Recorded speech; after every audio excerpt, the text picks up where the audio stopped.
warahmatullahi wabarakatuh. Bertemu lagi dengan saya Saskia Materi Sosial Kebijakan Muslim Indonesia di episode Tutor ST 45. Kali ini saya akan bagaimana cara melakukan posisi ketika duduk dengan diskusi dengan otot kebenaran. Jadi kita tahu bahwa satu guru itu tidak memiliki otot dan tulang. Nah, terutama tapi untuk yang paling untuk keseimbangan tubuh itu adalah otot pundak, punggung, pinggul, pinggang, ya, lengan, dan ini. Tapi kalau tanpa dengan itu otot tidak akan bisa bergerak. Banyak sekali orang jadi kelainan dari motor ada hipermetropi dan hipermetralgia dan juga myalgia yang merupakan kelainan ya kepada otot yang ketika gunanya berkurang ataupun berlebihan. Namun banyak kalangan orang-orang yang tidak mematuhi ergonomi misalnya untuk belajar begitu karena alasan sandarannya duduk tidak enak, kalau duduk tidak sesuai, ataupun kalau dengan tapak kursi yang terlalu sempit itu beresiko terjatuh dan jika terjatuh mengakibatkan keretakan tulang belakang atau keretakan pada tulang leher. Nah, seperti yang kalian sudah tahu bahwa kursi itu tuh kan untuk duduk ya. Nah, bagaimana cara melakukan pose dengan betul? Pertama, sebelum kalian harus segera pergi ke toko atau ke furnitur untuk mencari kursi berkualitas. Jadi wajib untuk mencoba kursi lebih dahulu sebelum dibeli ya. Biasanya kan oleh para karyawan tokonya ya. Jadi diinstruksikan untuk mencoba kursi terlebih dahulu apakah enak atau tidak. Kalau jika tidak enak, itu akan mengakibatkan resiko yang berbahaya bagi tulang, apalagi tidak nyaman ya.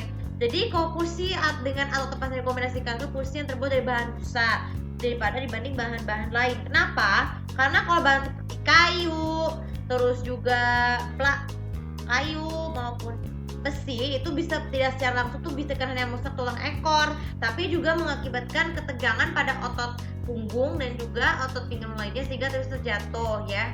Lalu kemudian, tapak kakinya caranya gimana? Harus seluas dengan seluruh ukuran bentuk kakinya ya, dari sini dari paha sampai ke situ ya, sampai ke pantat supaya kakinya juga tidak mudah cedera atau mengakibatkan wasir.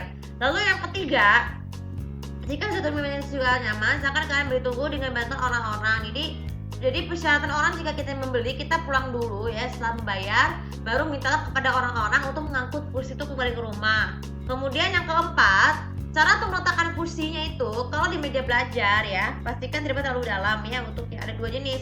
Bagi kursi tanpa sandaran yang ada roda dan bukan ada rodanya itu harus dengan sebisa mungkin jangan terlalu berbolak-balik agar rodanya tidak mudah lepas.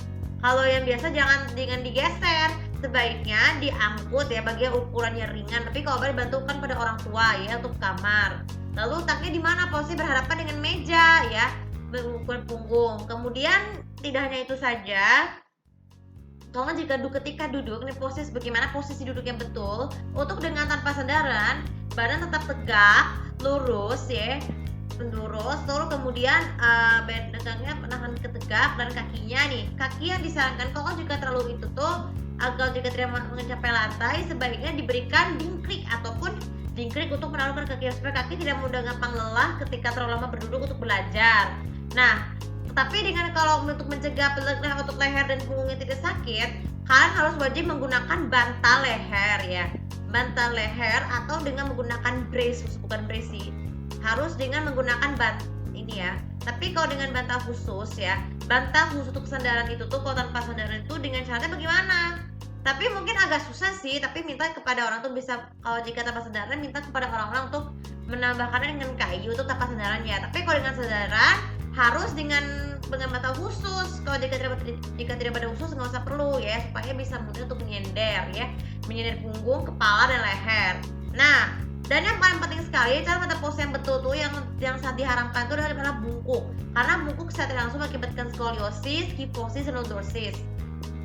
Jadi usahakan makanya sebelum duduk tuh kalau misalnya duduknya capek atau lelah, kalian harus wajib lakukan peregangan di lantai ataupun di ini supaya bisa dilakukan push up, sit up, terus juga gerakan permata, juga gerakan pilates lainnya agar otot sempat tegak. Kalau bisa sehabis duduk terlalu lama tuh harus istirahat ya, supaya bisa ada waktu bisa betul memulihkan otot ya.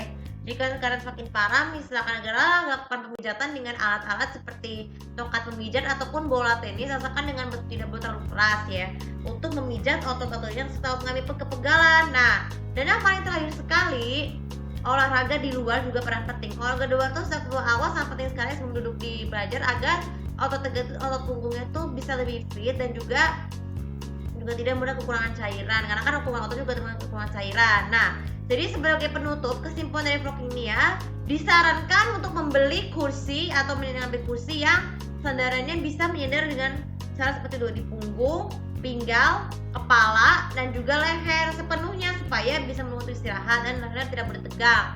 Dan untuk tapak kursinya, persyaratannya itu harus luas dan tidak boleh terlalu sempit ataupun terlalu sempit supaya bisa menjaga kesehatan bokong dan juga ke pahanya agar kaki tidak mudah tempat sakit. Dan sediakan juga, biasakan meletakkan dingklik ataupun papan dingklik di bawah meja belajar ya, supaya otot itu bisa memberikan otot supaya lutut tidak mudah sakit ketika duduk terlalu lama. Oke, semoga kalian sudah bisa manfaat, dan jangan lupa seperti biasa untuk follow aku, komen aku lebih tahu bagaimana cara lari kalian untuk melakukan posisi duduk yang benar ketika duduk dengan atau tanpa sandaran di kursi.